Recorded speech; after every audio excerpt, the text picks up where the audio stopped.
Hey, what's up guys, Jackson here at Toasty DIY, and today we're going to be unboxing and reviewing this Makita Brushless Jig Saw. Let's go ahead and get into it. So this exact jigsaw is the XVJ04Z, and they had a couple of different options at Home Depot, and if you go on Amazon, you're going to find some newer and older models, but this one was exactly $200 at the time of filming this video, and it doesn't come with any batteries or any other accessories. It literally just is the tool only. We'll find out though when we open it if it maybe comes with a blade or two or just some adjustment tools, but it should be a quick disattached T-style jigsaw blade, so I'm pretty excited for this to go with the other 10 plus Makita wireless tools I have. Let's go ahead and start unboxing it. All right, so we get a pretty small box overall. We're gonna go ahead and get to unboxing here. So if you guys don't know, these products are pretty expensive. That's kind of why every time you're buying one of these, it's definitely a toss-up of should I just go, wireless again, or should I just get a wired version? And I have a couple of wired jigsaws, and honestly, almost everything that I have wired, I always end up just having those moments where I'm like, man, it'd be so nice if this was wireless, especially just when I'm quickly on the go or I just need to cut like one thing really fast. I'll often end up going for my Makita Sawzall instead of something like my circular saw. So I figured this was like a healthy medium to start with. I would like it to eventually get the circular saw and a couple of other ones as well.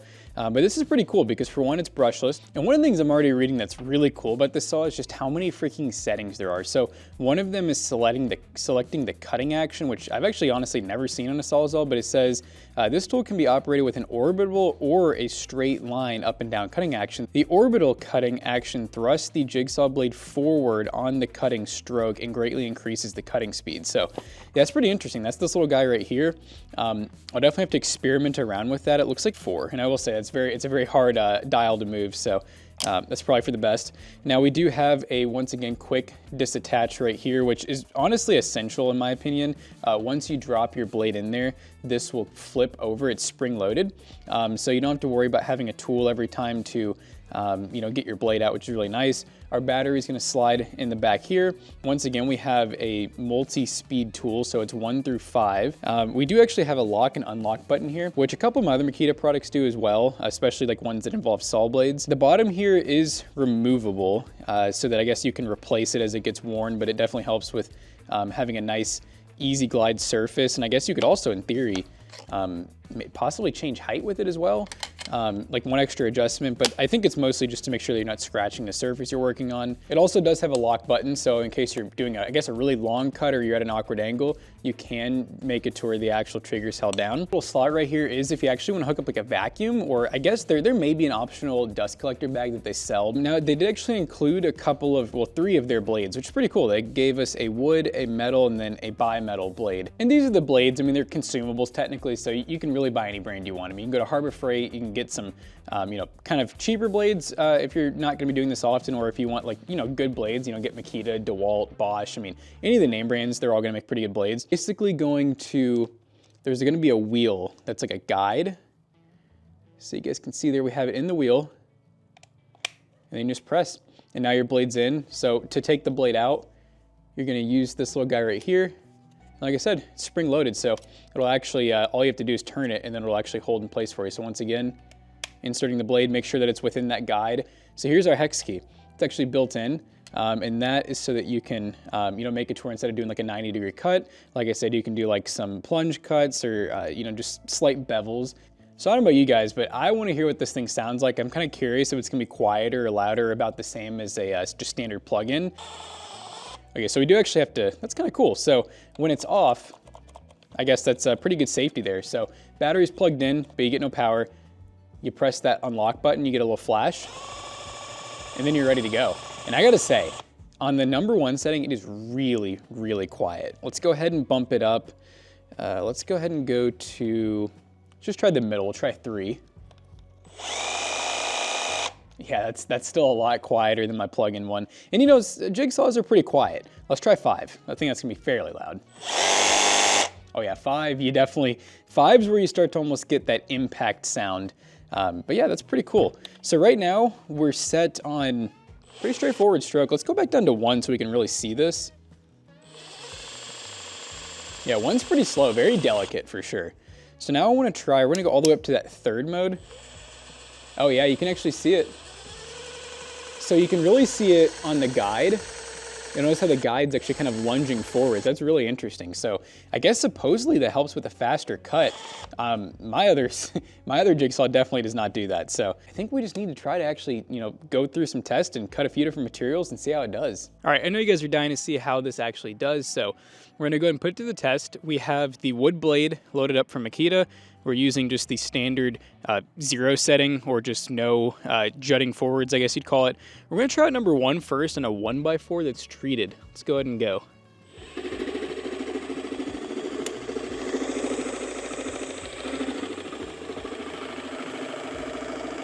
So number 1 setting is very calm. I feel like I could sip on some coffee while I'm doing this. It's very slow, but it is doing the job. Very minimal shaking, which is nice. All right, let's bump it up to 5, which is probably how I would normally cut something like that. We're gonna try to cut through the table here.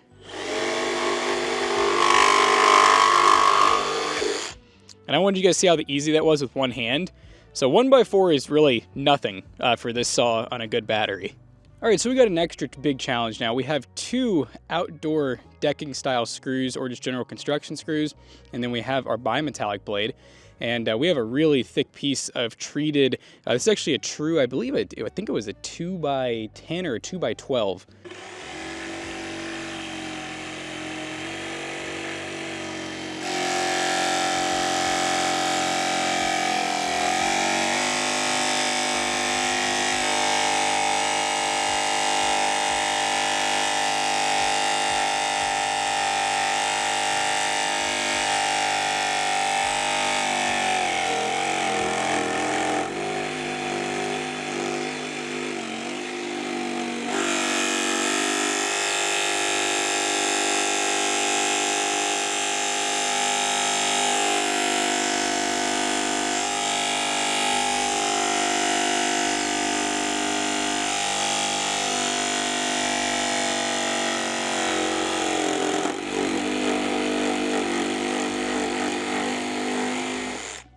So that definitely took a few seconds there, but as you can see, we were able to get through both of the screws. I'm cutting through the wood even with the bimetallic blade, which its primary purpose is obviously not cutting wood. It's kind of a hybrid blade. It still got through this really quick, but now getting through the screws, it definitely is not going to be as quick as a reciprocating saw with the really big blade. I'm curious to see, oh yeah, look at the blade too. We definitely, yeah, those teeth are pretty shot. Where we're actually cutting these screws. So I suppose this would be better for, I don't know, maybe you either cut a little slower or using, more like brads or smaller screws rather than, full-on construction ones like this. But hey, if you're in a pinch and you're willing to waste a blade, this seemed to work fine. We're gonna try number 5 setting again, see how quickly we can get through, which to be fair, I did not point this out earlier. We are cutting a thinner piece of it where it's probably about, I'd say like maybe 5.5 inches.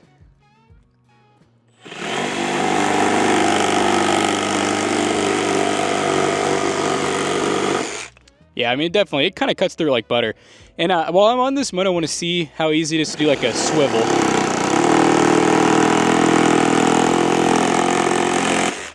I mean, look at that.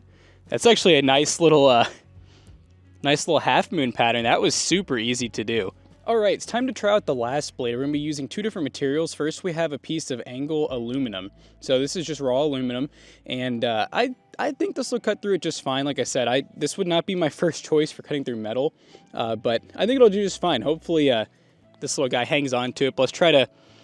I'm gonna go a little lower this time. We're gonna try number 3, just to switch it up. I'm gonna try to go real slow through it.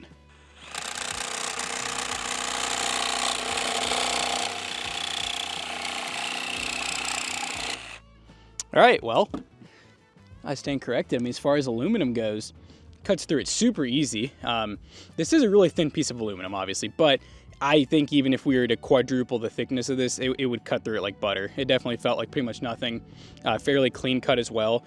It didn't really fight me too much, and that was in the number 3 setting. So now we got the final boss. This is a piece of just cold steel, and let's see, we're looking at a 1/8 inch by 3/4 inch by 4 foot. So we're gonna go ahead and try to cut a little piece off the end here.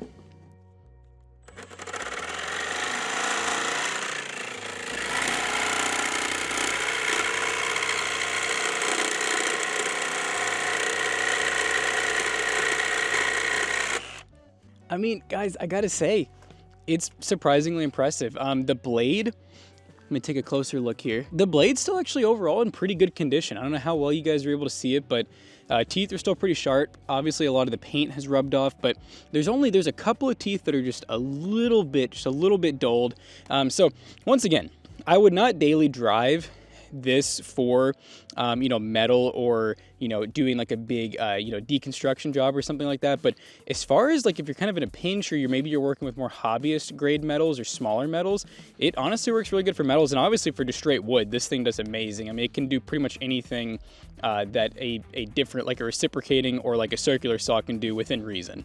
Well guys, I gotta be honest, this saw actually did more than I thought it could. Normally, I only used my jigsaw in the past for just cutting wood, and honestly, I only used it for thicker pieces of wood if I just really needed to make like a circular cut or kind of a weird angle. Otherwise, I was gonna use my anything else really, miter saw, a circular saw, a reciprocating saw, which I do have all of the others, but now that I have this and it's portable, I gotta admit, I think I'm gonna use this a lot more than I think. And there may even be some pinches that I'm in where if I bring this with me and I do need to cut a piece of metal, or maybe I'm doing a really small deconstruction job where I need to cut through a piece of wood that maybe has some screws in it, I'm not gonna be scared to use this to do that. So this is a pretty impressive tool. The light's really good on it. It cuts super straight and smooth. I really like having the multi-speeds as well. They work really good. And like I said before, with it being brushless, this is quieter than any plug-in jigsaw that I've ever used. So it definitely gets a big thumbs up for me, even at the $200 price point with no batteries. So I will definitely be using this quite a bit, but let me know in the comment section down below what you guys think of it at home. And as always, we hope you guys enjoyed today's video. If you did, check out Toasty Bros and Toasty Clips. See you guys in the next one. Peace out.